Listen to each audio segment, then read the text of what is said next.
Higher का 1 ton का DC inverter 26 पे इस टाइम ऑन है और एम्पेयर इस टाइम ले रहा है 6.89। ठीक है जी। अभी हम इस डिवाइस को करेंगे ऑन। स्क्रीन को देखिएगा,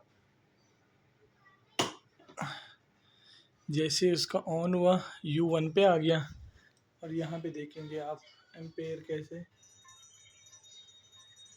2.8 पे आके ज़ीरो हो गया। अब कंप्रेसर अब ये ऑन हुआ है, 3 एम्पेयर ये दिखा रहा है और हम किलोमीटर में देखेंगे 2.4, ये 2 एम्पेयर तक आ जाता है। ठीक है जी, ये हमारा चल रहा है U1 पे और कूल करता है, चिल नहीं करता। आपके सामने कितना फ़र्क है।